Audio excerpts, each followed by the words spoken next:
You've often stated that value and growth are opposite sides of the same coin.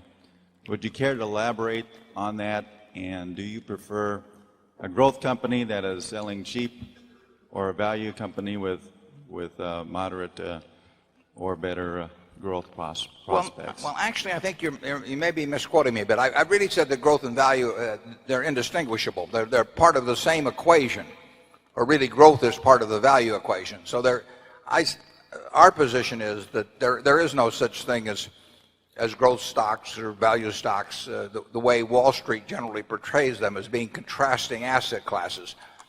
Growth usually is a chance to growth usually is a positive for value, but only when it means that by adding capital now you add more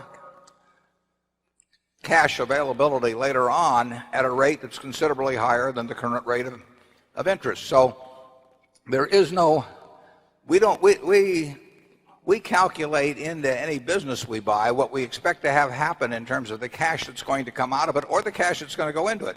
As I mentioned at Flight Safety, we're going to buy $200 million worth of simulators this year.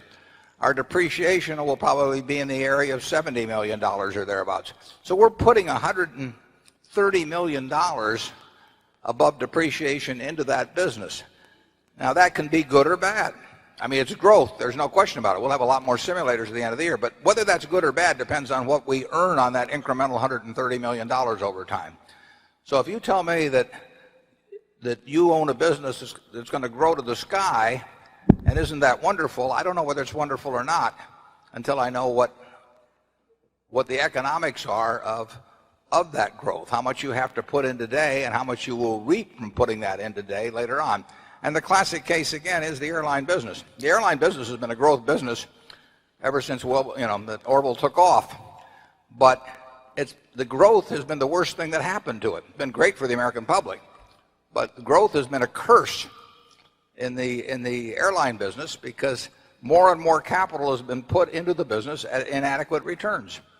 Now growth is wonderful at See's Candy because it requires relatively little incremental investment to sell more pounds of candy.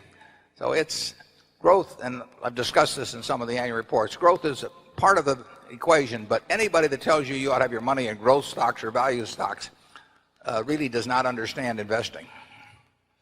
Other than that, they're terrific people. Charlie?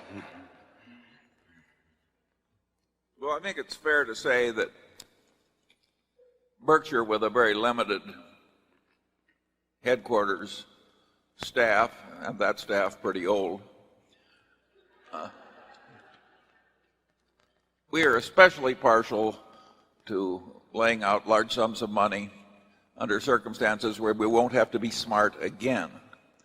In other words, if we buy good businesses run by good people at reasonable prices, there's a good chance that you people will prosper us for many decades without more intelligence at headquarters. And you can say, in a sense, that's growth stock investing. Yeah, if you'd asked Wall Street to classify Berkshire since 1965, year by year, is this a growth business or a value business, a growth stock or value stock, who knows what they would have said.